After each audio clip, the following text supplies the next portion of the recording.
Hello મિત્રો, આજે છે 15 મે 2020। આજના ઇમ્પોર્ટન્ટ કરંટ અફેર્સ આપણે આ વિડીયોમાં ચર્ચા કરીશું, જે તમારી આવનારી પરીક્ષા માટે ઉપયોગી થઈ શકે છે।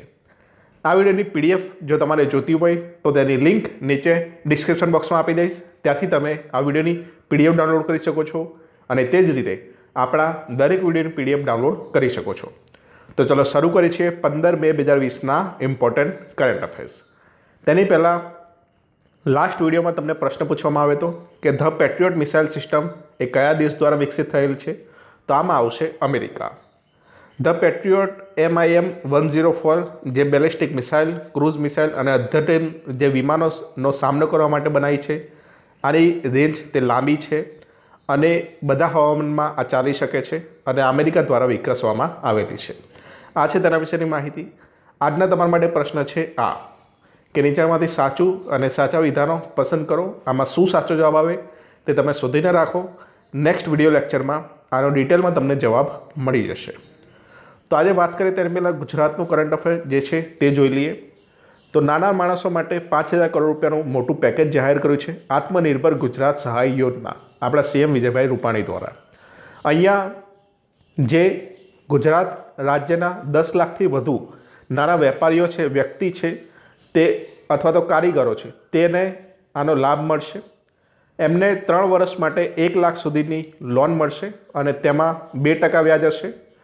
2% જે સિવાયનું બીજું વ્યાજ હશે તે સરકાર તે ભોગવશે અને અહીંયા લોન મળ્યા પછી પ્રથમ 6 મહિના સુધી કોઈ પણ હપ્તો ન ચૂકવવો પડે તો પણ ચાલશે અને અહીંયા માત્ર જે અરજી કરવાની હશે તેના દ્વારા જ લોન મળી રહેશે। અરજી કરવાની જે ફોર્મ ફી આવે છે કે અન્ય કોઈ પણ ફી છે તે રકમ લેવામાં આવશે નહીં। તો આ છે આત્મનિર્ભર ગુજરાત સહાય યોજના આપણા ગુજરાત સરકારની। ત્યાર પછી બીજું એક છે કે રાજ્યમાં કપાસ પકાવતા ખેડૂતોના હિતમાં CCI મારફતે ટેકાના ભાવ માટે કપાસની ખરીદીએ CCI મારફતે સત્વરે કેન્દ્રીય કાપડ મંત્રીએ રજૂઆત કરી છે। અહીંયા ખેડૂતો પાસેથી 40 લાખ ક્વિન્ટલ અનાજ સહિત કુલ 182 કરોડ રૂપિયાથી વધુ કિંમતનો જળસનની ખરીદી કરવામાં આવી છે અને અત્યારે હાલમાં રાજ્યમાં 127 માર્કેટ યાર્ડ કાર્યરત છે। તો આ છે અપડેટ। હવે વાત કરીએ કરંટ અફેરની। તો આત્મનિર્ભર ભારત અભિયાન અને આર્થિક પ્રોત્સાહન તેના વિશે અહીંયા વાત કરીએ તો લાસ્ટ ટાઈમ જે 5 પિલ્લર પર આપણે વાત કરી હતી તેમાં અર્થવ્યવસ્થા, માળખાગત સુવિધા, સિસ્ટમ, ડેમોગ્રાફિક અને ડિમાન્ડ, આ 5 પિલ્લર છે આત્મનિર્ભર ભારતના। અહીંયા હવે તેના વિશે આગળ ડિટેલમાં વાત કરીએ છીએ। તો આર્થિક પેકેજનું વિશ્લેષણ કરીએ આપણે તો અહીંયા જે જાહેર કરાયું છે આર્થિક પેકેજ 20 લાખ કરોડનું, તે વાસ્તવિક રીતે જાહેર કરેલા કિંમત કરતાં ઘણું ઓછું માનવામાં આવે છે। અહીંયા જે સરકારના નાણાકીય પેકેજના ભાગરૂપે RBI દ્વારા જે અગાઉ ઘોષણાઓ કરવામાં આવી હતી તેનો પણ સમાવેશ અહીંયા કરી દેવામાં આવેલો છે। ત્યાર પછી અહીંયા અમુક લોકોને પ્રત્યક્ષ લાભ તેનો મળશે, જેમ કે કોઈ સબસિડી હશે તે સીધો લાભ ટ્રાન્સફર હશે, ડાયરેક્ટ બેનિફિટ ટ્રાન્સફર DBT તે પગારની ચૂકવણી છે વગેરે તે લાભાર્થી છે તેને પ્રત્યક્ષ લાભ મળશે એટલે કે ડાયરેક્ટ લાભ મળશે। ત્યાર પછી અહીંયા અપ્રત્યક્ષ રીતે પણ લાભ મળશે। કેવી રીતે? તો અહીંયા લોન હળવી કરવાના પગલાં છે, લાભકર્તા સુધી પહોંચતા નથી તે જે રિઝર્વ બેંક કરે છે પરંતુ લાભકર્તા છે ત્યાં સુધી પહોંચતા નથી, લોન હળવી થતી નથી। તો આ રીતે પણ આડકરતી રીતે સહાય થશે। અહીંયા ભારતીય બેન્કો 8.5 લાખ કરોડ રૂપિયાની સેન્ટ્રલ બેંકમાં જમા કરાવે છે અને અહીંયા જાહેર કરાયેલી રકમ છે તે GDPના 10% હોવા છતાં પણ GDPના 5% કરતાં ઓછા સીધા લોકો સુધી પહોંચશે તેવી અપેક્ષા રખાય છે। આ તેનું વિશ્લેષણ છે। આગળ વાત કરીએ તો MSME સેક્ટર વિશે આપણે વાત કરીશું ડિટેલમાં, તમને આસાન ભાષામાં સમજાય તે રીતે આપણે વાત કરીશું। તો MSME એટલે કે માઇક્રો સ્મોલ મીડિયમ એન્ટરપ્રાઇઝ એટલે કે માઇક્રો નાના અને મધ્યમ ઉદ્યોગો। આ માટે ક્રેડિટ ગેરંટી છે તેની અહીંયા અપડેટ છે। તો અહીંયા થાય છે શું? તો જે મોટાભાગની લોન હોય છે MSME સેક્ટરની તે લોકોને પોતાની સંપત્તિ જે હોય છે તેના આધારે લોન આપવામાં આવે છે, એટલે જે કોલ લેટર હોય છે તે પોતાની સંપત્તિને આપવામાં આવે છે। હવે અત્યારે હાલમાં જે મિલકત છે તેની કિંમતોમાં ઘણો ઘટાડો જોવા મળે છે અને એનાથી શું થશે? તો આનાથી એ લોકોને જે ઋણ લેવા છે, જે લોન લેવી છે તેમાં પણ ખલેલ પહોંચશે। એટલા માટે આવી કટોકટી દરમિયાન જે સંપત્તિનો ભાવ ઘટાડો થયો છે તેના લીધે બેન્કો આ સાહસોના ધિરાણ ઘટાડે છે. આ અત્યારે વાત છે કરંટની. તો હવે અહીંયા સરકારે શું કર્યું છે? તો અહીંયા સરકારે જે બેન્કોને ક્રેડિટ ગેરંટી આપે છે, એટલે કે જે એમએસએમઈ સેક્ટરના લોકો જે લોન લેતા હતા પોતાની સંપત્તિના આધારે, એ ક્રેડિટ ગેરંટી તરીકે, પરંતુ હવે સરકાર બેન્કોને ક્રેડિટ ગેરંટી આપે છે. એટલે કે આસાન ભાષામાં કહું તો જો એમએસએમઈ એન્ટરપ્રાઇઝ હશે, તે વ્યક્તિએ લોન લીધી 1 કરોડ રૂપિયાની, અને જો તે ભરપાઈ કરી શકતો નથી તો પછી શું થશે? તો પછી જે સરકાર છે એના દ્વારા આ લોનની ભરપાઈ થશે, 1 કરોડ રૂપિયા સરકાર આપશે. તો આ એક બદલાવ કરવામાં આવ્યો છે. ત્યાર પછી એમએસએમઈની વ્યાખ્યામાં ફેરફાર કરી દેવામાં આવ્યો છે. આ વ્યાખ્યા કેમ બદલી? સૌપ્રથમ તો પ્રશ્ન થાય આપણને. તો એમએસએમઈ વ્યાખ્યા બદલવા માટેની પહેલ ઘણી આગળથી શરૂઆતની માંગ હતી. તો અહીંયા આર્થિક સર્વે મુજબ નાના ઉદ્યોગો જે છે તે હંમેશા નાના રહેવા જ માગે છે. કેમ નાના રહેવા માગે છે? કેમ કે તેમાં ઘણા બધા ફાયદા આપેલા છે સરકારે, એટલા માટે સરકારે હવે એમએસએમઈની વ્યાખ્યા જ બદલી કાઢી છે. કઈ વ્યાખ્યા કરી છે તે આગળ વાત કરીશું. ત્યાર પછી અહીંયા જે નવા માપદંડો છે તેના વિશે વાત કરીએ. તો રોકાણ મર્યાદામાં સુધારો કર્યો છે. ત્યાર પછી ટર્નઓવરનું એક માપદંડ પણ ઉમેરવામાં આવેલું છે અહીંયા. ત્યાર પછી બાંધકામ અને સેવા ક્ષેત્રો વચ્ચેનું જે અંતર હતું કે અલગ અલગ તેને માપવામાં આવતા હતા, બાંધકામનું અને સેવા ક્ષેત્રનું, તે કાઢી દીધું છે. અહીંયા બંને માટે કોમન જ છે અત્યારે હાલમાં. અને નવી વ્યાખ્યા માટે જરૂરી કાયદાઓ સુધારવા પણ કરવા પડશે હવે. તો આ નવી વ્યાખ્યા પ્રમાણે માપદંડ કયા કયા છે, આ તમારી આવનારી પરીક્ષા માટે ખૂબ જ જરૂરી સ્લાઇડ છે. આમાંથી તમને ક્યાંક ને ક્યાંક પ્રશ્ન જોવા મળી શકે છે. તો અત્યારે હાલમાં કેવું ચાલતું હતું એમએસએમઈમાં? તો એનું ક્લાસિફિકેશનમાં માઇક્રોમાં મેન્યુફેક્ચર એન્ટરપ્રાઇઝ માટે 25 લાખથી ઓછી ઇન્કમ હોય જે એનું ઇન્વેસ્ટમેન્ટ હોય તે, અને સર્વિસ એન્ટરપ્રાઇઝ માટે 10 લાખથી ઓછું ઇન્વેસ્ટમેન્ટ હોય તેને કહેવામાં આવતું હતું માઇક્રો. સ્મોલ માટે કેટલું હતું? તો સ્મોલ માટે મેન્યુફેક્ચર એન્ટરપ્રાઇઝ માટે તે 25 લાખથી લઈને 5 કરોડ સુધીનું હોય તેને સ્મોલમાં ગણવામાં આવતું હતું. અને જે મીડિયમ છે તેને તો 5 કરોડથી 10 કરોડ સુધીનું હોય તેનું ઇન્વેસ્ટમેન્ટ, તેને મીડિયમ મેન્યુફેક્ચર એન્ટરપ્રાઇઝ ગણવામાં આવતું હતું. એ જ રીતે જો સર્વિસ એન્ટરપ્રાઇઝનું જોઈએ તો 10 લાખ સુધી માઇક્રો, 10થી 2 કરોડ સુધી સ્મોલ, અને 2 કરોડથી 5 કરોડ સુધી એનું ઇન્વેસ્ટમેન્ટ હોય તો તેને મીડિયમ એન્ટરપ્રાઇઝ તરીકે ઓળખવામાં આવતું હતું. તો અત્યાર સુધી આવું ચાલતું હતું. હવે અત્યારે શું ચેન્જીસ કર્યા છે તમને? તો અત્યારે તેમને આ બંને સેક્ટર એક જ કરી દીધા છે, એટલે કે મેન્યુફેક્ચર અને સર્વિસ બંને એક જમાં લાવી દીધા છે. અને અહીંયા ટર્નઓવર છે તે ઉમેરવામાં આવેલું છે. જેમ કે માઇક્રો માટે ઇન્વેસ્ટમેન્ટ 1 કરોડ સુધી હોય તેને માઇક્રો ગણવામાં આવશે, અને તેનું ટર્નઓવર 5 કરોડ સુધીનું હોવું જોઈએ, આને ગણવામાં આવશે માઇક્રો. ત્યાર પછી સ્મોલ, તો 1 કરોડથી 10 કરોડનું ઇન્વેસ્ટમેન્ટ હોય તેને સ્મોલ ગણવામાં આવશે, અને ટર્નઓવર તે 5 કરોડથી 50 કરોડ સુધીનું હોવું જોઈએ તેને સ્મોલ ગણવામાં આવશે. અને ત્યાર પછી જે મીડિયમ, તો 10 કરોડથી 20 કરોડ સુધીનું હોય ઇન્વેસ્ટમેન્ટ તેને મીડિયમ ગણવામાં આવશે, અને 50 કરોડથી 100 કરોડ સુધીનું ટર્નઓવર હોય તેને મીડિયમ ગણવામાં આવશે. તો આ તેની ડેફિનેશન છે. આ ખાસ યાદ રાખજો, આમાંથી પ્રશ્ન તમને જોવા મળશે જ. ત્યાર પછી આગળ વાત કરીએ.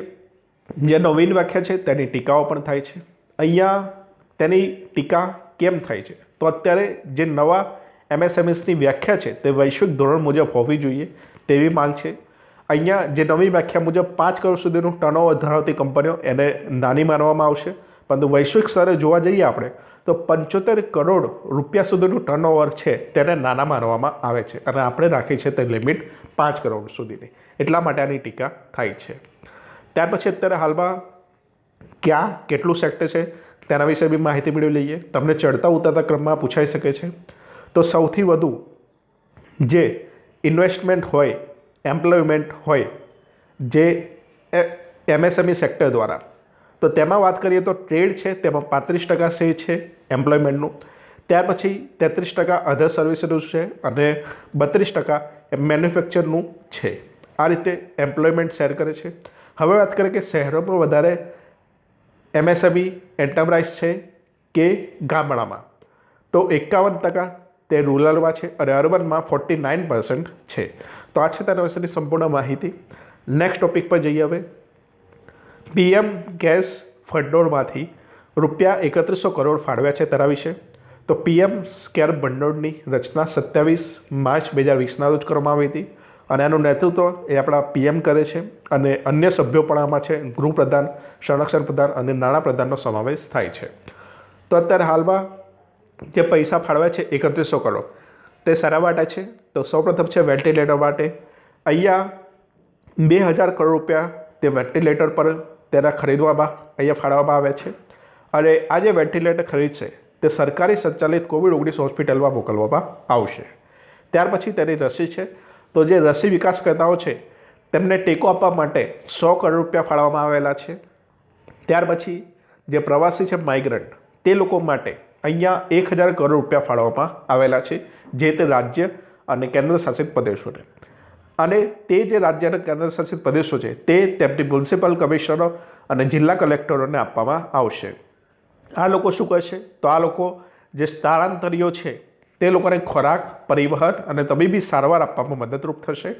અને અહીંયા 1000 કરોડ જે છે તે 2011ની વસ્તીના ગણતરીના આધારે અને COVID-19 દ્વારા જે અસરગ્રસ્ત લોકો છે તેમની સંખ્યાના આધારે ફાળવવામાં આવશે જે તે રાજ્ય સરકારો અને કેન્દ્ર શાસિત પ્રદેશોને.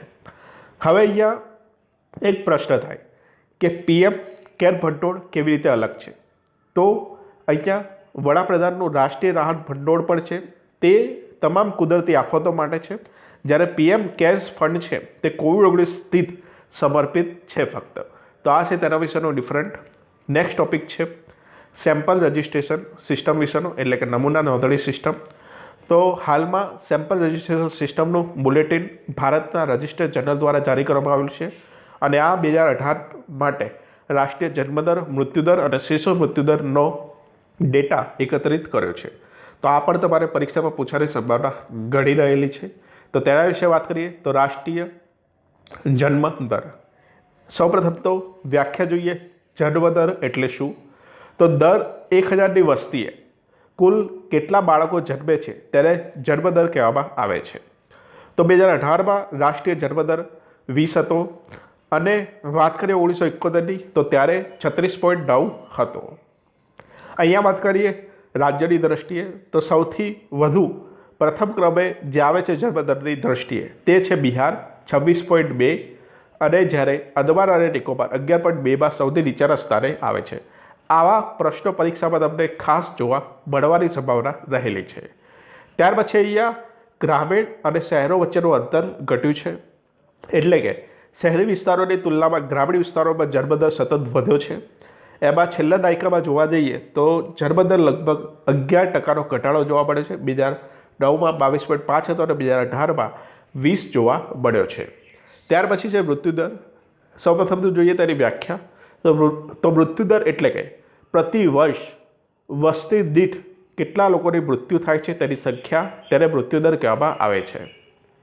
તો 1971માં 14.9 હતો અને આ જેટલો ઓછો હોય તેટલું સારું હોય છે. તો 2018માં 6.2 છે. તે અહીંયા છત્તીસગઢ તેમાં સૌથી વધુ છે મૃત્યુદર અને દિલ્હીમાં સૌથી ઓછું મૃત્યુદર છે.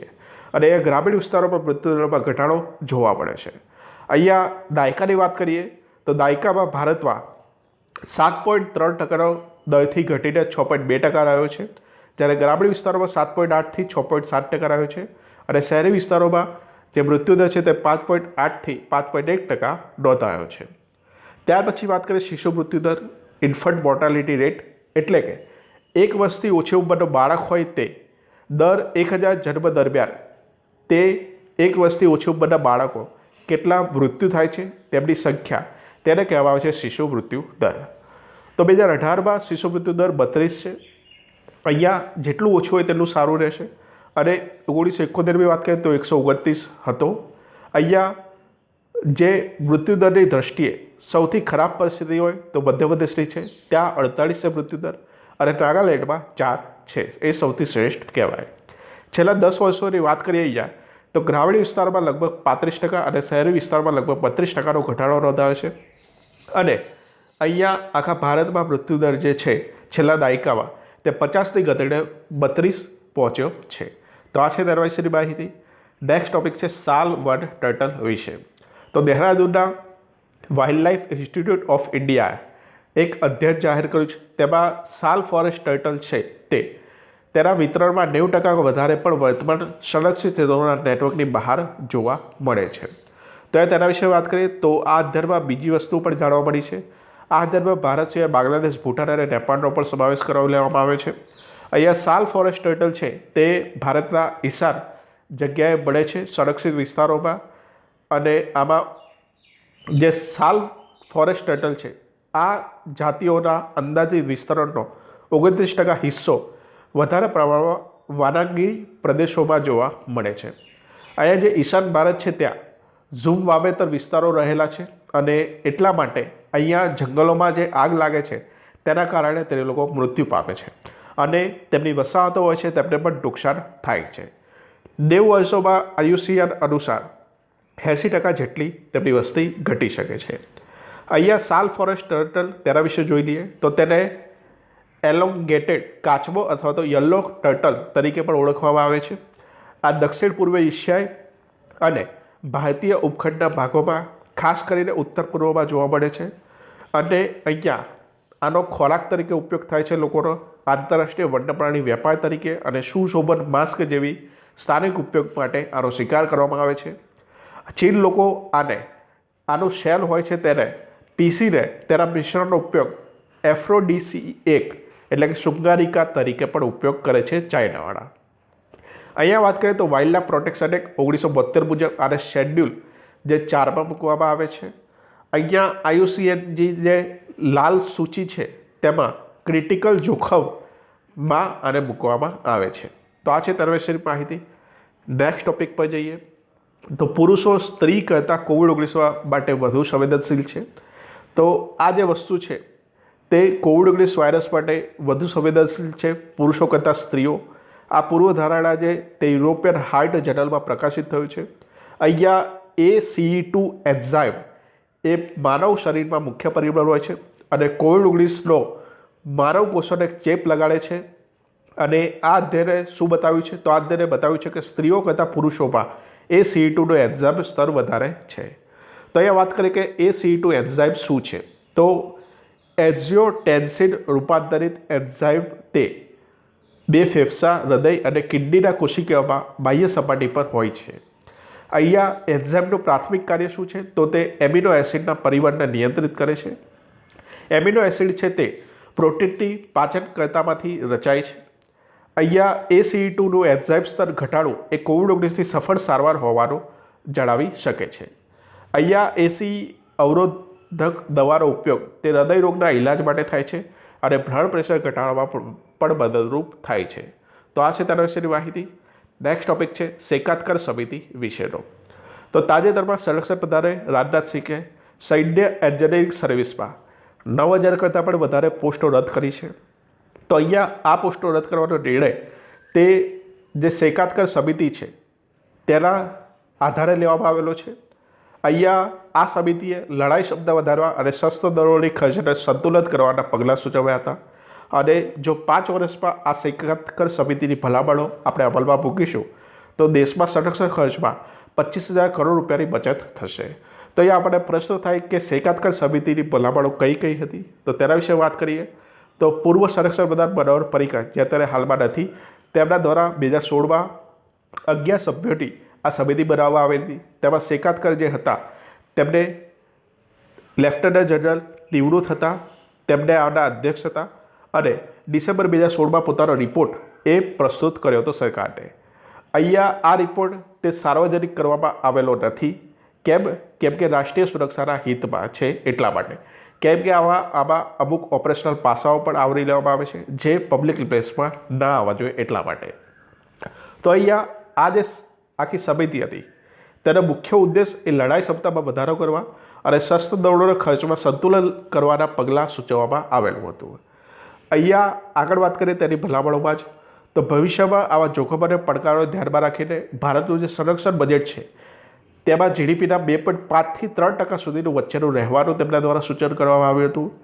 અહીંયા જે સંયુક્ત સેવાઓ યુદ્ધ કોલેજો સ્થાપવાની પણ તેમણે સૂચન કર્યું હતું, જેમ કે બહુ સિકંદરાબાદ અને ગોવામાં છે તેવી. ત્યાર પછી પુણે સ્થિત જે આખી લશ્કરી ઇન્ટેલિજન્સ સ્કૂલ છે તેને tri service intelligent trading establishment કરવામાં આવે તેવું તેમના દ્વારા સૂચન કરવામાં આવ્યું હતું. નેક્સ્ટ, ગ્લોબલ એનર્જી ટ્રાન્ઝિશન ઇન્ડેક્સમાં ભારત 74મા ક્રમે છે તેના વિશે. તો અહીંયા ભારતનો ક્રમ ખાસ યાદ રાખજો, તે છે 74મા ક્રમે. અને આ રિપોર્ટ કોણ બહાર પાડે છે? તો વર્લ્ડ ઇકોનોમિક ફોરમ બહાર પાડે છે. અહીંયા વાત કરીએ તેના વિશે તો WEF fostering effective energy transition 2020 report તેનું શીર્ષક છે. અહીંયા 115 દેશોમાં ભારતે કેટલું સ્થાન મેળવ્યું છે? તો ભારતે 74મું સ્થાન મેળવ્યું છે 115 દેશોમાં. અહીંયા ઉર્જા પ્રણાલીઓ વર્તમાન કામગીરી, પર્યાવરણીય ટકાઉપણું, ઉર્જા સુરક્ષા ટકાઉ, સલામત અને સસ્તી અને સમાવિષ્ટ ઉર્જા પ્રણાલીના પરિવર્તન એ બધું અહીંયા જોવામાં આવે છે. અને 75% દેશોએ તેમના પર્યાવરણીય સ્થિતિમાં સુધારો કર્યો છે તેવું અહીંયા કહેવામાં આવ્યું છે. અહીંયા તેના વિશે જો વાત કરીએ તો પ્રથમ ક્રમે કોણ છે? તો સતત 3 વર્ષથી પ્રથમ ક્રમે રહે છે સ્વીડન, ત્યાર પછી સ્વિટ્ઝરલેન્ડ અને ફિનલેન્ડ છે. G20ના દેશો અહીંયા ટોપ 10માં સામેલ છે. ભારત અને ચીન તે વિશ્વની માંગમાં ઉભરતા કેન્દ્રો છે. અહીંયા અમેરિકા 32મા ક્રમે છે, કેનેડા 28મા છે, બ્રાઝિલ 47મા છે અને ઓસ્ટ્રેલિયા 36મા ક્રમે છે. અહીંયા વાત કરીએ તો ભારત વિશેની, તો અહીંયા ભારતમાં ઉર્જા કાર્યક્રમના વિતરણમાં નોંધપાત્ર સુધારો થયો છે. કેમ કે અહીંયા LED બલ્બ અને સ્માર્ટ મીટરનો ખરીદી અને લેબલિંગ માટેના કાર્યક્રમો શરૂ છે એટલા માટે. અને બીજા 15થી 11 દેશો જ માત્ર એવા છે જેને નોંધપાત્ર પ્રગતિ કરી છે અને તેમાં ભારતનો સમાવેશ થાય છે. તો વિદ્યાર્થી મિત્રો, આ હતા આજના મોસ્ટ ઇમ્પોર્ટન્ટ કરંટ અફેર. આના વિડીયોની PDFની લિંક નીચે ડિસ્ક્રિપ્શન બોક્સમાં તમને મળી રહેશે. તો ચલો મળીએ છીએ એક વિડીયો સાથે. ત્યાં સુધી હું રજા લઉં છું. Have an Osam day.